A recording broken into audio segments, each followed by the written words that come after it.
নবী নবী করে আর কতকাল আমি কাঁদব, নবী নবী করে আর কতকাল আমি কাঁদব। আপন নয়নে কবে জানি নূর নবীকে আমি দেখব, নবী নবী করে আর কতকাল আমি কাঁদব, নবী নবী করে আর কতকাল আমি কাঁদব। বলা মিলাদের পরে আমাদেরকে আগে বুঝতে হবে মিলাদ এবং সিরাত, এই দুইটা জিনিস আমাদেরকে বুঝতে হবে। তার কারণ এই বাংলাদেশের কিছু মানুষ আছে, তারা আসলে মিলাদ এবং সিরাতকে তারা সেইভাবে পার্থক্য করতে পারে না। প্রিয় মুসলমান উপস্থিতি ভাই আমার, বাবাজিরা আমার, মিলাদুন নবী অর্থাৎ নবী করিম সাল্লাল্লাহু আলাইহি ওয়াসাল্লামের জন্ম, এটাকে মিলাদ বলে। আর মিলাদুন নবী মানে নবীজির জন্ম বৃত্তান্ত, বলেন না সুবহানাল্লাহ। আর সিরাতুন নবী শব্দের অর্থ নবীজির জীবনী। আমাকে দেওয়া হয়েছে নবীজির জীবনী সম্পর্কে আলোচনা করতে। নবীজির জীবনী সম্পর্কে যদি আলোচনা করি, বিশ্বাস করেন আমি মনে করি নবীজির জীবনী আলোচনা শুরু আছে, কিন্তু আমি তো কোনো শেষ দেখতেছি না। সুবহানাল্লাহ বলেন। সম্মানিত উপস্থিতি, কেন শেষ দেখতেছি না? আমি কোরআন থেকে যদিও আমি আপনাদের সামনে ব্যাখ্যা করে বলি, তাহলে আপনারা কি শুনবেন? একটু শুনবেন? প্রিয় মুসলমান উপস্থিতি ভাইরা আমার, বাবাজিরা আমার, আল্লাহর নবী বিশ্বনবী সাল্লাল্লাহু আলাইহি ওয়াসাল্লাম যখন ইন্তেকাল করলেন, আমার কথা কি বুঝতে পারতেছেন? যখন ইন্তেকাল করলেন, ইন্তেকাল করার পরে সাহাবীরা কিছু সংখ্যক সাহাবীরা আম্মা জান আয়েশা রাদিয়াল্লাহু তাআলা আনহার কাছে গিয়ে জিজ্ঞাসা করতেছে, নবীজি এখন দুনিয়ার জমিনে নাই, তাহলে আমরা আর কোথা থেকে তার জীবনী সম্পর্কে জানবো আপনি ছাড়া? সুতরাং আপনি একটু আমাদেরকে নবীজির জীবনী সম্পর্কে আলোচনা করেন। প্রিয় মুসলমান ভাইরা আমার, বাবাজিরা আমার, আম্মা জান আয়েশা রাদিয়াল্লাহু তাআলা আনহুম তার কাছে যখন সাহাবীরা গিয়ে যখন এই কথা বলতে শুরু করে দিয়েছে, তখন আম্মা জান আয়েশা রাদিয়াল্লাহু তাআলা আনহা ডাক দিয়া কয়, ও আল্লাহর নবীর সাহাবীরা, তোমরা কি আফা তাকরাউনাল কুরআন, তোমরা কি কোরআন তেলাওয়াত করো না? সমস্ত সাহাবীরা ডাক দিয়া কয়, হ্যাঁ হ্যাঁ, অবশ্যই অবশ্যই আমরা কোরআন তেলাওয়াত করি, অবশ্যই আমরা কোরআন তেলাওয়াত করি। আম্মা জান আয়েশা রাদিয়াল্লাহু তাআলা আনহা তিনি ওই দিন ডাক দিয়া বলেছিল, ও নবীর সাহাবীরা, শুনে রাখো, জেনে রাখো, হাদা খুলুকুল কুরআন, হাদা খুলুকুল কুরআন, পুরা কোরআন শরীফটাই নবীর জীবনী। বলেন সুবহানাল্লাহ। পুরা কোরআন শরীফটাই নবীজির জীবনী। এবার আসেন আল্লাহ পাক রব্বুল আলামিন সূরা কাহফের ভিতরে তিনি বলতেছেন, কুল্লাউ কানাল বাহরু মিদাদাল লিকালিমাতি রাব্বি লানাফিদাল বাহর ক্বাবলা আন তানফাদা কালিমাতু রাব্বি ওয়ালাউ জিনা বিমিসলিহি মাদাদা। সুবহানাল্লাহ।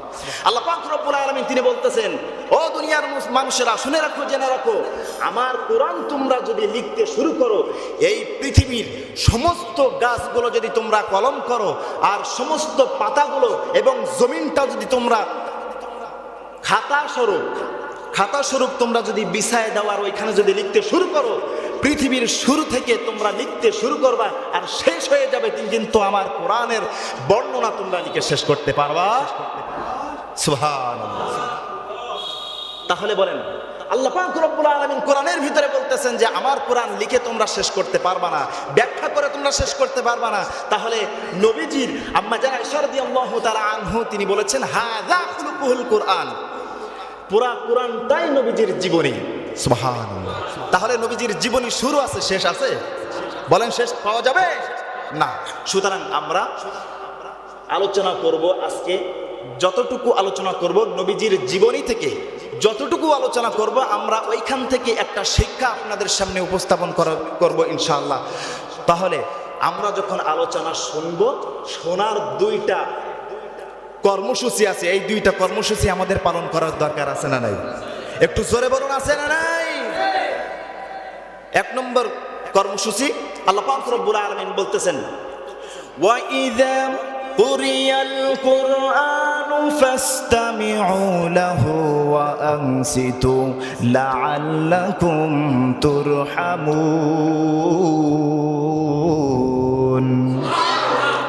আল্লাহ পাক রব্বুল আলামিন বলেন, ওয়াইযা কুরিয়াল কুরআন, যখন তোমাদের সামনে কোরআন তেলাওয়াত করা হবে, যখন তোমরা কোরআন শুনতে যাবা, অবশ্যই অবশ্যই তোমাদের কর্মসূচি হবে দুইটা। এক নম্বর হলো ওয়াইযা কুরিয়াল কুরআন ফাসতামিউ লাহু, ফাসতামিউ চুপ করে শুনতে হবে, ফাসতামিউ মানে চুপ করে শোনা, ওয়া আনসিতু চুপ থেকে এবং মনোযোগ দিয়ে শুনতে হবে, চুপ থাকতে হবে এবং মনোযোগ দিয়ে শুনতে হবে। কর্মসূচি কয়টা? জোরে বলুন, কয়টা? কর্মসূচি দুইটা। সর্বপ্রথম কর্মসূচি হলো মনোযোগ দিয়ে শুনতে হবে, আর দ্বিতীয় নম্বর কর্মসূচি হচ্ছে সেটা কি করতে হবে?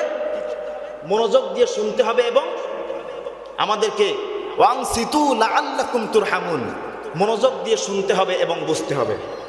এই মনোযোগ দিতে রাজি আছেন তো? আপনারা রাজি আছেন তো ইনশাআল্লাহ? যদি মনোযোগ দিতে পারেন, অবশ্যই অবশ্যই আল্লাহ পাক রব্বুল আলামিন বলেছেন, যদি তোমরা মনোযোগ দিয়ে কোরআনগুলো শুনতে পারো তাহলে তোমার উপকারিতা কি হবে? আল্লাহ পাক রব্বুল আলামিন বলেন, লাআল্লাকুম তুরহামুন। তোমরা যদি কোরআনটা মনোযোগ দিয়ে শুনতে পারো, অবশ্যই মনোযোগ দিয়ে শোনার কারণে আমি আল্লাহ তোমাদের মাথার উপর দিয়ে রহমতের বাতাস প্রবাহিত করব। সম্মানিত উপস্থিতি, এই জন্য আমাদের শুনতে হবে এবং মনোযোগ দিতে হবে। আল্লাহ পাক রব্বুল আলামিন আমাদের সকলকে কবুল করেন, বলেন আমিন। সম্মানিত উপস্থিতি, এবার আসেন আমরা মূল আলোচনার দিকে যাই। যখন আমরা আলোচনা করব, যখন কোনো ব্যক্তিকে নিয়ে আমরা বিস্তারিত যখন আমরা আলোচনা করি, এখন বলেন তো দিকে বাংলাদেশের এখন বর্তমান যিনি দায়িত্বশীল প্রধানমন্ত্রী তিনি কে? একটু জোরে বলুন না। ডক্টর ইউনূস। কেউ কেউ মনে হয় জানে না, এই জন্য বলতেছেন না। নাকি কেস কাম হবে? নাকি কেস কাম হবে? আগে ছিল স্বৈরাচারী ছিল, ও মোটামুটি নাম নিলেই সমস্যা হয়ে যেত। কথা বলেন ঠিক কিনা? সম্মানিত উপস্থিতি, এখন আর নাম নিতে কোনো সমস্যা নেই। নাম নিবেন, খোলা মনোযোগ দিয়ে আপনারা কোরআন শুনবেন এবং নবীর হাদিস শুনবেন। আল্লাহ পাক রব্বুল আলামিন কোরআন এবং হাদিস অনুযায়ী চলার তৌফিক দান করুন, বলেন আমিন। সম্মানিত উপস্থিতি ভাই আমার, বাবাজির আমার, বাংলাদেশের যিনি প্রধানমন্ত্রী এখন বর্তমান যিনি দায়িত্বশীল তিনি হচ্ছে ডক্টর ইউনূস। এই ডক্টর ইউনূস সম্পর্কে আমরা যদি একটু লিখি, আমরা যদি একটু লেখালেখি করি, আমার কথা কি আপনারা শুনতেছেন? যখন আমরা ওই ডক্টর ইউনূসকে নিয়ে একটু লেখালেখি করব, এখন বলেন তো দেখি ডক্টর ইউনূসের যদি 40 বছর থেকে নিয়ে শুরু করে তার জীবনের ওই পর্যন্ত আমরা যদি লিখি, তাহলে তার জীবনে কি সম্পূর্ণ হবে ভাই? জোরে বলেন, হবে? কেমন করে লিখতে হবে? তার জন্ম কোথায় হয়েছে, কত তারিখে হয়েছে, এবং শৈশবকাল কেমন করে কেটেছে, শিশুকাল কেমন করে কেটেছে, কৈশোরকাল কেমন করে কেটেছে, সে কেন বিখ্যাত হয়েছে, কেমন করে সে ক্ষমতায় গিয়েছে, বিস্তারিত একেবারে জন্ম থেকে নিয়ে মৃত্যু পর্যন্ত কোনো ব্যক্তিকে নিয়ে আলোচনা করার নাম তার পরিপূর্ণ আলোচনা। ঠিক কিনা বলেন? সুতরাং আমরা আজকের আলোচনা শুনবো একেবারে সম্পূর্ণ আলোচনা। যেহেতু আমার পূর্বে যিনি আলোচনা করেছেন তিনি মিলাদ সম্পর্কে কিছু ধারণা আপনাদেরকে দিয়েছেন। ঠিক কিনা বলেন? সম্মানিত উপস্থিতি, তো আমি আপনাদের সামনে আলোচনা করতে চাই আল্লাহ পাক রব্বুল আলামিনের নবী পয়গম্বর রাহমাতাল লিল আলামিন নবীজি, তাকে আল্লাহ পাক রব্বুল আলামিন সৃষ্টি করে দুনিয়ার জমিনে পাঠিয়েছেন গোটা বিশ্বের মানুষের জন্য, গোটা কুল কায়নাতের জন্য। আল্লাহ পাক রব্বুল আলামিন তার নবীকে পাঠিয়েছেন রহমত স্বরূপ, বরকতময়। চিৎকার করে বলুন সুবহানাল্লাহ। সম্মানিত ভাইয়েরা আমার, বাবাজিরা আমার, এবার আসেন আমরা একটু নবীজির মিলাদ সম্পর্কে জানি। আজ থেকে ১৫০০ বছর আগে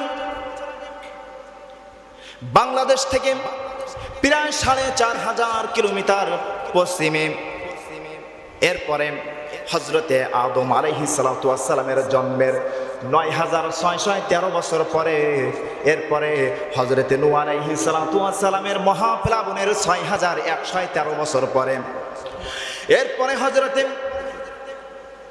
নূহ আলাইহিস সালাতু ওয়াস সালামের পরে হযরত ইব্রাহিম আলাইহিস সালাতু ওয়াস সালামের জন্মের ৩৫০০ বছর পরে, এরপরে হযরতে মূসা আলাইহিস সালাতু ওয়াস সালামের জন্মের ৩২০০ বছর পরে, এরপরে হযরতে ঈসা আলাইহিস সালাতু ওয়াস সালামের জন্মের ৫৭০ বছর, মতান্তরে ৫৭১ বছর পরে, এরপরে আসহাবে উখদুদ আসহাবে কাহাফের ৭০ বছর পরে, এরপরে সূরা ফিল নাজিল ১০ দিন পরে মক্কা নগরীতে বাবা আব্দুল্লাহর ঘরে মা আমিনার উদরে মক্কা নগরীতে সুবহে সাদিকের টাইমের সোমবারের দিন, ওই দিন আল্লাহ পাক রব্বুল আলামিন তার রাহমাতাল লিল আলামিন নবীজিকে দুনিয়ার জমিনে এ ধরাধামে আল্লাহ পাক রব্বুল আলামিন প্রেরণ করে আমাদের জন্য ধন্য করে দিয়েছেন। চিৎকার মেরে বলুন সুবহানাল্লাহ। প্রিয় মুসলমান উপস্থিতি ভাইয়ের আমার, বাবাজির আমার, এবার আসেন আল্লাহ পাক রব্বুল আলামিন কেন আমাদের জন্য নবীকে দুনিয়ার জমিনে পাঠিয়েছেন। আদম সফিউল্লাহ থেকে শুরু করে ঈসা রুহুল্লাহ পর্যন্ত, এমনকি আমার নবী বিশ্ব নবী রাহমাতাল লিল আলামিন নবীজি পর্যন্ত ১ লক্ষ মতান্তরে ২,২৪,০০০ পয়গম্বর দুনিয়ার জমিনে এসেছে।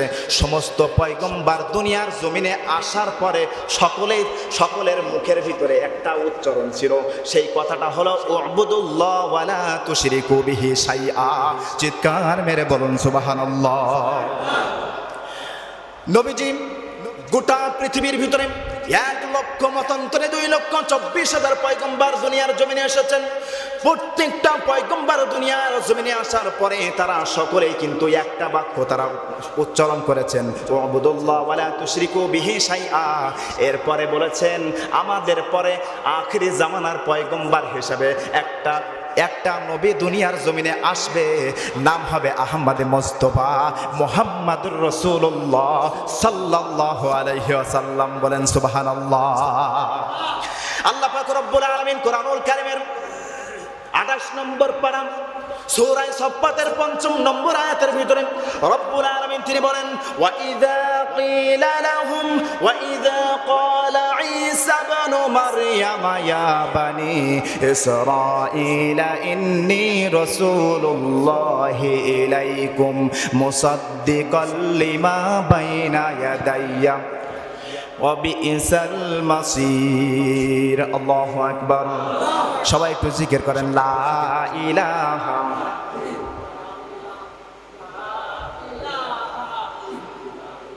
আরো জোরে লা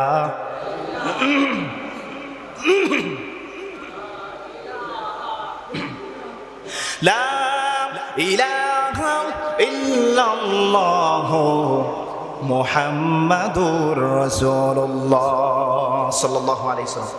রব্বুল আলামিন ২৮ নম্বর পারা সূরা সাফফাতের ৫ম নম্বর আয়াতে রব্বুল আলামিন তিনি ঘোষণা করে দিয়েছেন, ওয়া ইযা ক্বালা ঈসা ইবনু মারইয়াম ইয়া বানি ইসরাঈলা ইন্নী রাসূলুল্লাহি ইলাইকুম মুসাদ্দিকাল লিমা বাইনা ইয়াদাইয়া মিনাত তাওরাতি ওয়া মুবাশশিরাম বিরাসূল ইয়াতি মিন বা'দি ইসমুহু আহমদ। জোরে জোরে বলুন সুবহানাল্লাহ।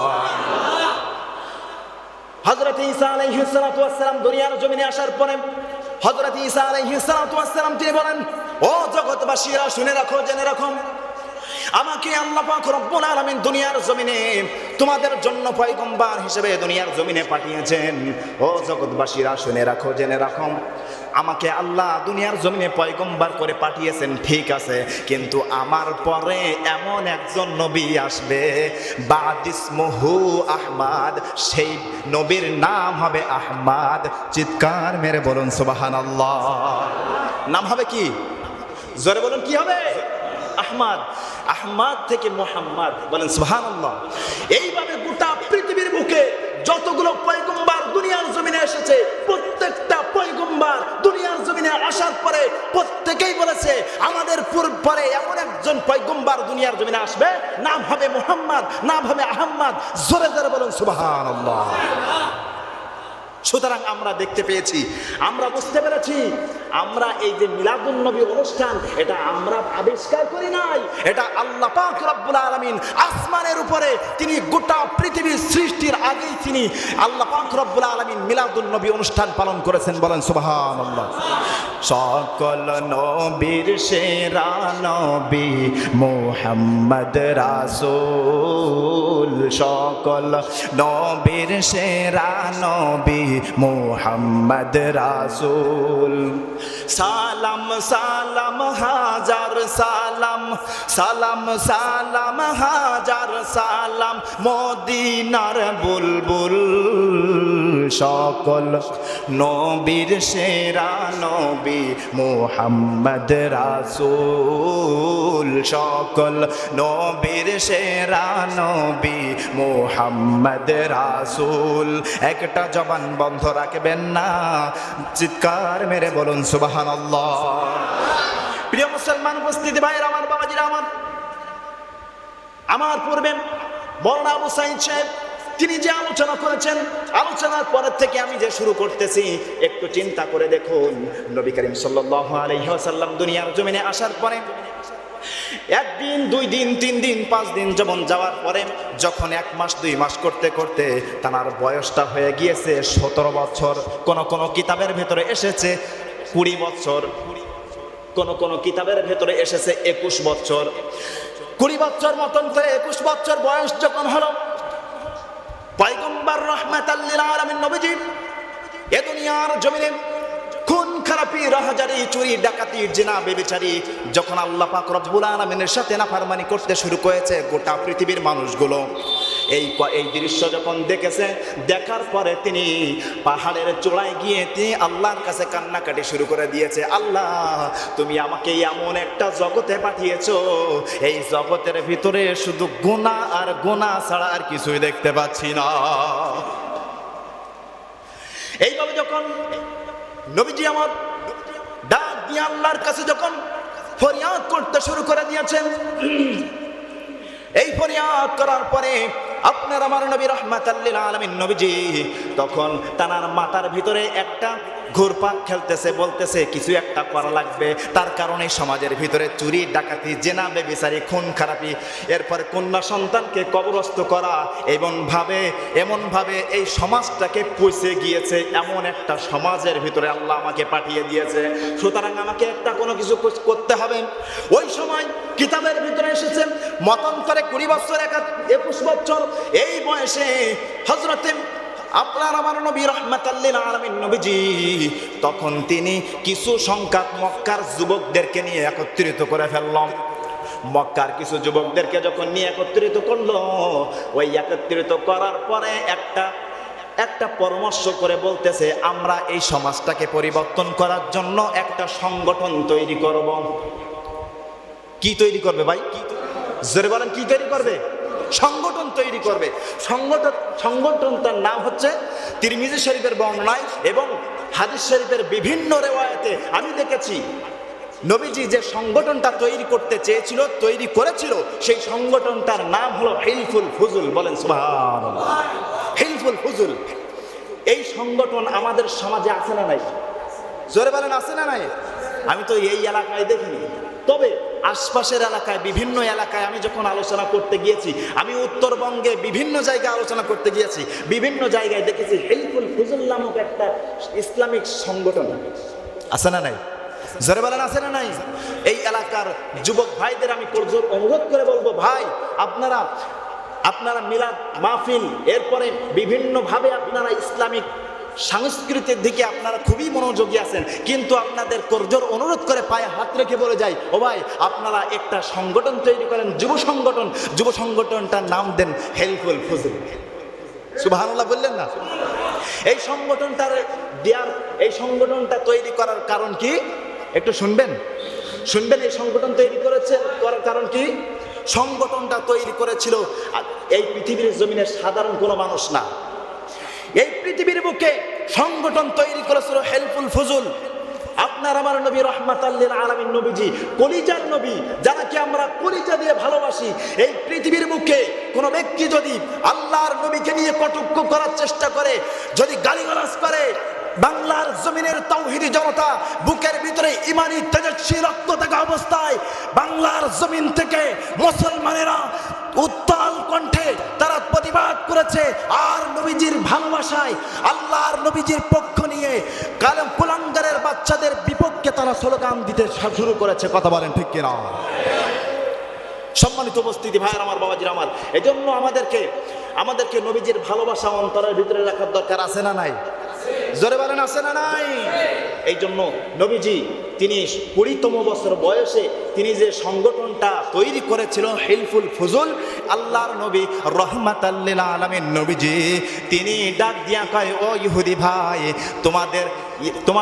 তোমাদের যে ইবাদতখানা আছে, গির্জা আছে, ওই গির্জার ভিতরে গিয়ে আমরা যদি প্রস্রাব করে আসি এবং পায়খানা করে আসি, তাহলে তোমার কেমন লাগবে?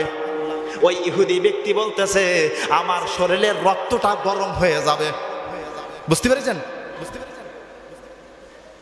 নবীজি আমার ডাক দিয়া কয়, ও ইহুদি ভাই, মসজিদে নববীর ভিতরে এসে তুমি প্রস্রাব করেছো, নাপাক করে দিয়েছো।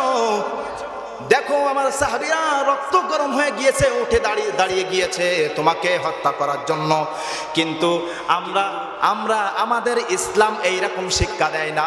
আমাদের ইসলাম শিক্ষা দেয় নম্রতা আর ভদ্রতা। বলেন সুবহানাল্লাহ। ইহুদি ব্যক্তি এই কথা শোনার পরে যখন মসজিদে নববী থেকে বাইর হয়ে যাচ্ছে, এমন সময় বাম পা দিয়ে যখন বাইর হয়ে যাচ্ছে, এমন সময় ইহুদি ব্যক্তির টনকটা নড়ে গেল। ও ইহুদি ব্যক্তি অবশ্যই তার জেহেনটা খুলে গিয়েছে। সাথে সাথে ইহুদি ব্যক্তি আবার চলে এসেছে আল্লাহর নবীর সামনে। নবীজির কদম মোবারকের পাশে এসে গিয়ে যখন বসে পড়লো, ইহুদি ব্যক্তি এসে বলতেছে, ইয়া রাসূলুল্লাহ, ইয়া হাবিবাল্লাহ, সারা জীবন দেবদেবীর পূজা করেছি, কিন্তু কখনো এত সুন্দর ধর্মের কাছে আমাকে যাওয়ার সমর্থ হই নাই। সুতরাং আজকে আপনার এই আচার ব্যবহারের কারণে আমি দেখতে পাচ্ছি এইটা কোনো সাধারণ কোনো ধর্ম না, সাধারণ কোনো ধর্ম না। এই ধর্মের ভিতরে আমি যদি দাখিল হয়ে যেতে পারি, আমার আখিরাতও সুন্দর হবে, আমার দুনিয়াও সুন্দর হয়ে যাবে। ইয়া রাসূলুল্লাহ, ইয়া হাবিবাল্লাহ, আর দেরি করবেন না, আপনি এক্ষুনি আমাকে বায়াত গ্রহণ করে দেন। আমাকে আপনি কালিমা পড়িয়ে আপনি আমাকে মুসলমানের কাতারে দাঁড়ায়া দেন। রহমতে আলম নবী নূরে মুজাসসাম, সাহাবীরা আতর বানায় ওই নবীজির ঘাম। বলো না, সাহাবীরা আতর বানায় ওই নবীজির ঘাম। রহমতে আলম নবী নূরে মুজাসসাম, সাহাবীরা আতর বানায় ওই নবীজির ঘাম। সাহাবীরা আতর বানায় ওই নবীজির ঘাম। চিনো জানো মানো কেমন আমার নবীজির, যাহার প্রেমে চন্দ্র সূর্য তারকারাজি। বলো না, চিনো জানো মানো কেমন আমার নবীজির, যাহার প্রেমে চন্দ্র সূর্য তারকারাজি। তোমরা আরো শুনবানি ও হোগলা এলাকাবাসী, জান্নাতের ওই রুমে লেখা নবীর নাম। বলো না, জান্নাতের ওই রুমে লেখা নবীর নাম। রহমতে আলম নবী নূরে মুজাসসাম, সাহাবীরা আতর বানায় ওই নবীজির ঘাম। সাহাবীরা আতর বানায় ওই নবীজির ঘাম। উত্তুনে হান্নানা একটা খেজুর গাছের নাম, যাতে করে খুতবা দিতেন রাসূলে আকরাম। গাছটি নবীর বিরহে কাঁদিতে রহে, হতবাক হইল যত সাহাবায়ে কেরাম। বলো না, হতবাক হইল যত সাহাবায়ে কেরাম। একটা জবান বন্ধ রাখবেন না, চিৎকার মেরে বলুন সুবহানাল্লাহ। প্রিয় মুসলমান ভাইরা আমার, বাবাজিরা আমার, তাহলে এক নম্বরে কেন আল্লাহর নবীকে, বিশ্ব নবীকে দুনিয়ার জমিনে প্রেরণ করা হয়েছে একমাত্র শুধুমাত্র আল্লাহ পাক রব্বুল আলামিন গোটা বিশ্ববাসীর জন্য রহমত স্বরূপ বরকতময়। চিৎকার মেরে বলুন সুবহানাল্লাহ। আল্লাহর নবীজি যদি কঠিন হতেন, তাহলে এই ইহুদি ব্যক্তি কি ইসলাম ধর্ম গ্রহণ করতেন? জোরে বলেন, করতেন? সুতরাং নবীজি রহমত আর ভালোবাসা দিয়ে এই ইহুদি ব্যক্তিকে এত ভালোবাসা দিয়েছেন, তার ব্রেনটা জেহেনটা ঘুরে গিয়ে তার অন্তরের ভিতরে এমনভাবে তাসির পড়েছে, সে ইসলামের ভিতরে দাখিল হতে বাধ্য হয়েছে। বলেন সুবহানাল্লাহ। সম্মানিত উপস্থিতি ভাই আমার, বাবাজিরা আমার, 2 নম্বরে আল্লাহ পাক রব্বুল আলামিন বলতেছেন, ফাবিমা রাহমাতিম মিনাল্লাহি লিনতা লাহুম ওয়ালাউ কুনতা ফাযযান গালিযাল কলবি লানফাদ্দু মিন হাওলিক। 4 নম্বর পারা 10 নম্বর সাবাম 159 নম্বর আয়াতের আল্লাহ পাক রব্বুল আলামিন तमाम পৃথিবীর মানুষদেরকে ডাক দিয়া বলেছেন, আল্লাহ পাক রব্বুল আলামিন নবীজিকে দুনিয়ার জমিনে পাঠিয়েছেন শত্রুকেও রহমত ছড়বার বরকতময়ের জন্য। কথা কি বুঝতে পেরেছেন? শত্রুর উপরেও রহমত বর্ষণ হবে। বলেন না সুবহানাল্লাহ। কেমন রহমত? আল্লাহ পাক রব্বুল আলামিনের কাছে নবীজি হাত তুলে দোয়া করতেছে, আল্লাহ আমার পূর্বে যতগুলো পয়গম্বর দুনিয়ার জমিনে এসেছে, প্রত্যেকটা পয়গম্বরের উম্মতেরা যখনই ভুল করেছে ঠিক তখনই তাদের উপরে গজব দিয়ে ধ্বংস করে দিয়েছো। ও আল্লাহ, আমার রহমানুর রহিম, ও দয়াময়, তোমার কাছে ফরিয়াদ জানাই, আমার উম্মতদেরকে তুমি একটু সুযোগ দিও। আমার উম্মতেরা গুনাহ করবে, গুনার পাহাড় সমতুল্য গুনাহ করে ফেলবে, গুনাহ করতে করতে পাহাড় করে ফেলবে। ও আল্লাহ, তুমি তাদেরকে একটু সুযোগ দিও, যাতে করে তারা একটু ফিরে আসতে পারে। সুবহানাল্লাহ বললেন না? তাহলে নবীজির দুয়ার ফজিলত, দুয়ার ফল আজকে আমরা গ্রহণ করতেছি। তা না হলে যদি অন্য নবী আম্বিয়াদের জামানায় আমরা যদি জন্মগ্রহণ করতাম, বিশ্বাস করেন এই বাংলার জমিনে যে পরিমাণে নাফরমানি হচ্ছে, আল্লাহ পাক রব্বুল আলামিন সাথে সাথে এই দেশের উপরে গজব দিয়ে ধ্বংস করে একদম নিঃশ্বাস করে দিতে। কথা বলেন ঠিক কিনা? সম্মানিত উপস্থিতি ভাইরা আমার, বাবাজিরা আমার, এই জন্য নবীজি আমাদের জন্য কত বড় রহমত স্বরূপ একটু চিন্তা করে দেখুন। প্রিয় মুসলমান ভাইয়ের আমার, বাবাজিরা আমার, অত্যন্ত সংক্ষেপের ভিতরে আমি আপনাদের সামনে যে পয়েন্টগুলো আছে সমস্ত পয়েন্টগুলো আপনাদের সামনে উত্তোলন করার চেষ্টা করতেছি। আল্লাহ পাক রব্বুল আলামিন কোরআনুল কারীমের ভিতরে তিনি 3 নম্বর বৈশিষ্ট্যের কথা তিনি বলে ডাক দিয়া বলতেছেন, লাকাদ জাআকুম রাসূলুম মিন আনফুসিকুম আজিজুন আলাইহি মা আনিতুম হারিসুন আলাইকুম বিল মুমিনিনা রাউফুর রহিম। আল্লাহ রাব্বুল আলামিন বলেন, আমার নবীকে দুনিয়ার জমিনে পাঠিয়েছি, আমার উম্মতেরা নবীজির উম্মতেরা, আমার বান্দারা যখন তাদের অন্তরের ভিতরে ব্যথা প্রকাশ করবে, তারা যখন অন্তরের ভিতরে কষ্ট অনুভব করবে, বিশ্বাস করেন আপনার আমার ব্যথায় আপনার আমার রহমাতাল লিল আলামিন নবীজি ব্যথিত হয়ে যাবে। আজকে আপনি আমি রহমাতাল লিল আলামিন নবীজিকে ভালোবেসে তার স্থানটা কলিজার স্থানে দিয়েছি।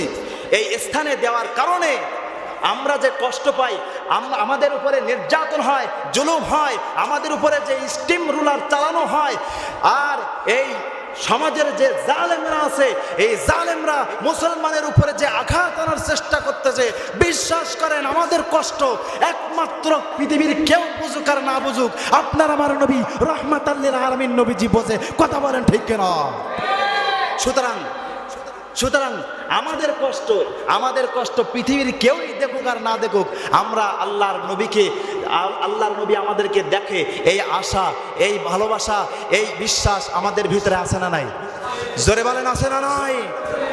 প্রিয় মুসলমান ভাইয়ের আমার, বাবাজিরা আমার, এজন্য আমাদেরকে বুঝতে হবে কেমন ভালোবাসতে হবে নবীজিকে। নবীজি আপনার আমার যে ভালোবাসাটা দিয়েছেন, আপনার আমাকে যে ভালোবাসার কথা বলা হয়েছে, তিরমিজি শরীফের বর্ণনায় নবী করিম সাল্লাল্লাহু আলাইহি ওয়াসাল্লাম তিনি বলেছেন, আনাস রাদিয়াল্লাহু তাআলা আনহু قال النبي صلى الله عليه وسلم আনাস রাদিয়াল্লাহু তাআলা আনহু থেকে বর্ণিত, নবী করিম সাল্লাল্লাহু আলাইহি ওয়াসাল্লাম তিনি ডাক দিয়া বলেন, লা ইউমিনু আহাদুকুম হাত্তা আকুনা আহাব্বা ইলাইহি মিন ওয়ালিদিহি ওয়া ওয়ালাদিহি ওয়ান নাসি আজমাইন। রাহু তিরমিজি। জোরে জোরে বলেন সুবহানাল্লাহ। নবীজি ডাক দিয়া কয়, লা ইউমিনু, ততক্ষণ পর্যন্ত তোমরা ঈমানদার হতে পারবে না যতক্ষণ পর্যন্ত আমি নবীকে তোমার পরিবারের, তোমার সন্তানের চেয়ে, তোমার স্ত্রীর চেয়ে, তোমার মায়ের চেয়ে, তোমার বাপের চেয়ে, তোমার আত্মীয় স্বজনের চেয়ে, তোমার পরিবার পরিজনদের চেয়ে আমি নবীকে তোমরা ভালোবাসতে না পারবে ততক্ষণ পর্যন্ত তোমরা প্রকৃত মুমিন, ততক্ষণ পর্যন্ত তোমরা ঈমানদার হতে পারবা না। আমরা যে বড় বুক করে বলে আমরা ঈমানদার, আমরা মুসলমান, এটা বলি না? এটা বলি কিনা? আমরা বলি আমরা বড় মুসলমান, আমরা ঈমানদার, কিন্তু আমাদের ভিতরে এমনও ব্যক্তি আছে, এমনও ব্যক্তির ভিতরে আমরা দেখেছি দাড়ি নাই, নবীজির সুন্নাত নাই, নবীজির সুন্নাত লিবাস নাই। এই এত সুন্দর লিবাস পোশাক নবীজির সুন্নাত, এটা তার শরীরের ভিতরে কিঞ্চিত পরিমাণ খুঁজে পাওয়া যায় না, আবার বলে আমি নবীজির আশেক। আছে না নাই? এরকম পাগল ছাগল মার্কা মানুষ আমাদের সমাজে আছে না নাই? সুতরাং আমাদেরকে বুঝতে হবে আল্লাহ পাক রব্বুল আলামিন এই জমিনে, এই পৃথিবীর জমিনে, এই ধরাধামে আল্লাহ পাক রব্বুল আলামিন নবীজিকে দুনিয়ার জমিনে পাঠিয়েছেন একমাত্র শুধুমাত্র আমাদের জন্য রহমত স্বরূপ, বরকতময়। চতুর্থ নম্বর আল্লাহ পাক রব্বুল আলামিন তিনি বলতেছেন, ওয়ামা কানা লিউআযিবাহুম ওয়ামা কানা লিউআযিবাহুম ওয়া আনতা মুআযিবুহুম। আল্লাহ পাক রব্বুল আলামিন তিনি ডাক দিয়া বলেন, আমি আল্লাহ দুনিয়ার জমিনে আমার নবীকে প্রেরণ করেছি একমাত্র শুধুমাত্র কেবলমাত্র দুনিয়ার জমিনে রহমত নিয়ে এসেছেন। শুধু তাই নয়, একজন ব্যক্তিকে সমস্ত সব কিছুকে বিশ্বাস স্থাপন করা এবং আমাদেরকে নাজাতের জন্য আল্লাহ পাক রব্বুল আলামিন দুনিয়ার জমিনে আমাদের নবীজিকে দুনিয়ার পাঠাইছে। বলেন সুবহানাল্লাহ। এমনকি প্রিয় মুসলমান ভাইয়ের আমার, বাবাজিরা আমার, আমাদেরকে একটু বুঝতে হবে কিয়ামতের ময়দানে কঠিন মুসিবতের দিন, যেদিন আপনাকে আপনার আমার আপন বলতে কেউই থাকবে না। আপনার পিতা, আপনার আমার পিতা কিয়ামতের ময়দানের দিকে পলায়ন করবে। আপনার আমার স্ত্রী, ভালোবাসার স্ত্রী, সে কিয়ামতের ময়দানে সে দেখে পলায়ন করবে। আপনার আমার সন্তান, ভালোবাসার সন্তান, এই সন্তানটা আপনাকে আমাকে দেখে কিয়ামতের ময়দানে পলায়ন করবে। এই মুসিবতের দিন আপনার আমার আপন বলতে কেউই থাকবে না, থাকবে মাত্র আল্লাহ পাক রব্বুল আলামিন আর আমাদের নবী রহমাতাল লিল আলামিন নবী। বলেন সুবহানাল্লাহ। কিয়ামতের ময়দানে গোটা পৃথিবীর যতগুলো পয়গম্বর এসেছে, সমস্ত পয়গম্বরদের যে উম্মত আছে, কোন উম্মত জান্নাতের ভিতরে প্রবেশ করবে না আপনার আমার মতো উম্মত যতক্ষণ পর্যন্ত জান্নাতে প্রবেশ না করবে। সুবহানাল্লাহ বললেন না?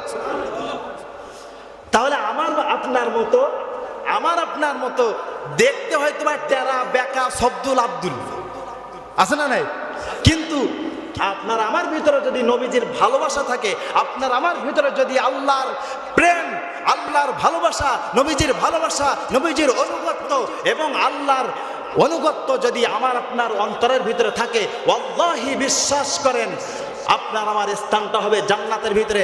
আর এই জান্নাতের ভিতরে যাওয়া ততক্ষণ পর্যন্ত হবে না যতক্ষণ পর্যন্ত আপনার আমার নবী আমাদেরকে আগে ঢুকায় না দেবে। অন্য কোনো আম্বিয়ার যতগুলো পয়গম্বর আছে সমস্ত পয়গম্বররা পর্যন্ত তাকাই দেখবে। সুবহানাল্লাহ বললেন না? সম্মানিত উপস্থিতি ভাই আমার, বাবাজির আমার, এই জন্য আমাদেরকে একটু আল্লাহর নবীজির উপরে একটু ভালোবাসাটা একটু বাড়িয়ে দিতে হবে। আছে না নাই? সম্মানিত উপস্থিতি ভাই আমার, বাবাজিরা আমার, এই জন্য আল্লাহ পাক রব্বুল আলামিনের কোরআনুল কারীমটা হচ্ছে নবীজির কি ভুলে গেছেন? নবীজির জীবন। নবীজির জীবনটাই কি? কানা খুলুকুহুল কোরআন। নবীজির জীবনীটাই হলো কোরআন। যদি তোমরা কোরআন তেলাওয়াত করতে পারো, নবীজির জীবনী তোমরা বুঝে ফেলবা। সেই কোরআন থেকে আমি কথা বলতেছি। কোরআনুল কারীমের সেই ৫ম নম্বর যে বৈশিষ্ট্যটা আল্লাহ পাক রব্বুল আলামিন যিনি বলেছেন, নবীজির বৈশিষ্ট্য, ৫ম নম্বর বৈশিষ্ট্য, ওয়ালা সাউফা ইউতিকা রাব্বুকা ফাহাদ্দিস।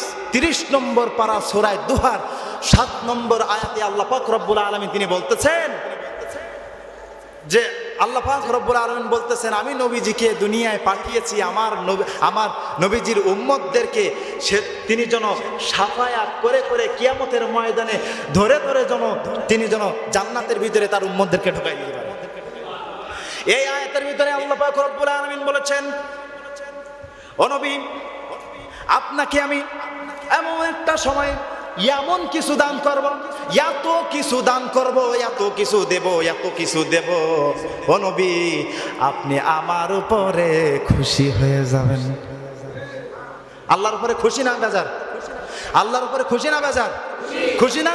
এরপরেও আল্লাহ পাক রব্বুল আলামিন বলতেছেন কি, হে নবী আপনাকে আমি এত দেওয়া দেব, আপনি এমনি খুশি হয়ে যাবেন। এই আয়াতের তাফসীর পড়তে গিয়ে তাফসীরে ইবনে কাসিরের ভিতরে দেখেছি, তাফসীরে মাআরিফুল কোরআনের ভিতরে দেখেছি, তাফসীরে জালালাইনের ভিতরে দেখেছি, আল্লাহ পাক রব্বুল আলামিন নবীজিকে ডাক দিয়া বলেন, ও আমার নবী শুনে রাখো, জেনে রাখো, কিয়ামতের ময়দানে কঠিন মুসিবতের দিন, কিয়ামতের ময়দানটা এমন একটা ময়দান হবে যে ময়দানে আল্লাহর রহমত ছাড়া, বরকত ছাড়া একটা ব্যক্তি এক পা অগ্রসর হওয়ার, জিহ্বার মধ্যখানে জিহ্বার দুই পাশে 2টা দাঁত দান করেছি, এত কিছুর নিয়ামতের দাম আমাকে দেওয়া লাগবে না, শুধুমাত্র কেবলমাত্র তোমার যে জিহ্বাটা দান করেছি এই জিহ্বার নিয়ামতের দামটা আমাকে দাও, তারপরে তুমি জান্নাতে যাও। জিহ্বার যে নিয়ামত আছে, আমাদের যে জিহ্বা আছে, এই জিহ্বার ভিতরে 3.5 লক্ষ স্বাদ গ্রহণ করার মতো শক্তি আল্লাহ দিয়েছেন। কয় লক্ষ? আরে জোরে বলুন না, কয় লক্ষ? 3.5 লক্ষ। সুবহানাল্লাহ। 3.5 লক্ষ জিনিস আপনি আপনার জিহ্বার ভিতরে লাগিয়ে দেবেন, একে একে একে একে একে একে আপনি বলে দিতে পারবেন এইটা টক, এটা ঝাল, এটা মিষ্টি, এইটা পচা, এটা ভালো, এইটা সুন্দর, আপনি নিজেই আপনি বলতে পারবেন। এইভাবে আপনি 3.5 লক্ষ স্বাদের আপনি সার্টিফাই করতে পারবেন একমাত্র আপনার জিহ্বার দ্বারাই। বলেন সুবহানাল্লাহ। এই নিয়ামতের শুকরিয়া আদায় করে শেষ করা যাবে? বলেন শেষ করা যাবে? সুতরাং আল্লাহ পাক রব্বুল আলামিন তিনি বলেছে যে আমার রহমত ছাড়া কোনো বান্দা, কোনো ব্যক্তি, কোনো উম্মত এক পা সামনে অগ্রসর হওয়ার ক্ষমতা আমি আল্লাহ কাউকে দেই নাই। প্রিয় স্বল্প 2-1 মিনিটের ভেতরে আপনাদের সামনে আমি আলোচনা শেষ করে দেব।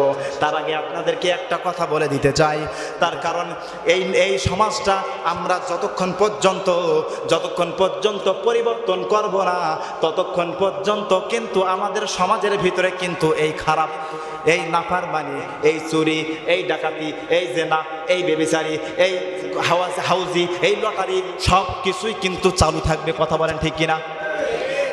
নবীজি তিনি বলে গিয়েছেন, সমাজের ভিতরে তোমরা যদি অবশ্যই সমাজটাকে পরিবর্তন করতে চাও, তাহলে অবশ্যই তোমাদের কাজ হবে একমাত্র শুধুমাত্র এই কোরআনটাকে সংসদে নিয়ে যাওয়া। সুবহানাল্লাহ বললেন না? এই কোরআনটা সংসদে যাক। চান কারা কারা? একটু দুহাত তুলে দেখা দেন।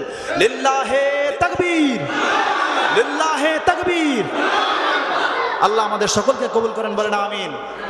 প্রিয় মুসলমান ভাইয়ের আমার, বাবাজিরা আমার, তবে এই কোরআন আমরা অনেকেই বলি এই কোরআনটা আমরা সংসদে নিয়ে যাব। কোথায় নিয়ে যাব? সংসদে যদি নিয়ে যেতে চাই, সংসদে যদি নিয়ে যেতে পারি, তাহলে এই সমাজের ভিতরে চুরি, ডাকাতি, জেনা, বেবিচারি, খুন খারাপি, চুরি ডাকাতি এসবগুলো আর কিছু থাকবে না। কিন্তু এক শ্রেণীর মানুষ আছে তারা এই কোরআনটা তেলাওয়াত করে, ফজরের নামাজের পরে তেলাওয়াত করে, জোহরের নামাজের পরে তেলাওয়াত করে, আসরের নামাজের পরে তেলাওয়াত করে, মাগরিবের নামাজের পরে তেলাওয়াত করে, ইশার নামাজের পরে তেলাওয়াত করে ঘুমিয়ে যায়। কিন্তু ওই শ্রেণীর মানুষের কাছে যদি বলা হয়, ও ভাই আপনি যে দিনে 5 বার করে কোরআন তেলাওয়াত করেন, কিন্তু আপনাকে তো দেখা যায় না মাঠে ময়দানে, কখনো দেখা যায় না। যখনই আপনি ওই ব্যক্তির সামনে কোরআনটা বাস্তবায়ন করার কথা বলবেন, তখনই দেখবেন ওই ব্যক্তিটা হনুমানের মতো মুখটা হুম আছে না নাই? ওই ব্যক্তি কোরআন তেলাওয়াত করে, তার মানে কি? তারা আনুষ্ঠানিকভাবে মানে, কিন্তু প্রতিষ্ঠা করতে চায় আনুষ্ঠানিকভাবে মানে, এই সমাজের ভিতরে মানুষকে দেখায় দেয় এই কোরআন আমি পড়ি, এই কোরআন মানি, এই কোরআন বুঝি, এই কোরআন দিয়ে দেশটা চালাইতে চাই, কিন্তু এই কোরআনটা বাস্তবায়ন হয়ে যাক, সংসদে চলে যাক, এইটা আমি চাই। তার মানে আনুষ্ঠানিকভাবে মানে প্রতিষ্ঠানিকভাবে মানতে চায়। প্রিয় মুসলমান ভাইয়ের আমার, বাবাজির আমার, যে নবী খাইবার, খন্দক, বদর, উহুদ যুদ্ধের সেনাপতি হয়ে, যে নবী যুদ্ধ করে কাফেরদের সাথে মোকাবেলা করেছে, ওই ব্যক্তি কিন্তু সব সময়ের জন্য কঠিন হয় নাই, সব সময়ের জন্য তরবারি দিয়ে ওই ব্যক্তি কিন্তু ইসলামটাকে কায়েম করে নাই। করেছে নাকি? নবীজি কি ইসলাম কায়েম করেছে? আজকে ১,৫০০ বছর পরে আমরা পেয়েছি যে ইসলাম, এই ইসলাম কি তরবারির আঘাতের দ্বারা হয়েছে নাকি ভালোবাসা দিয়েও হয়েছে? দুইটা উভয় মিলে হয়েছে, দুইটা উভয় মিলে হয়েছে। ভালোবাসা দিয়েছে, আবার কি করেছে? তরবারিও ধরতে হয়েছে। প্রিয় মুসলমান ভাইয়ের আমার, বাবাজিরা আমার, নবীজি একদিন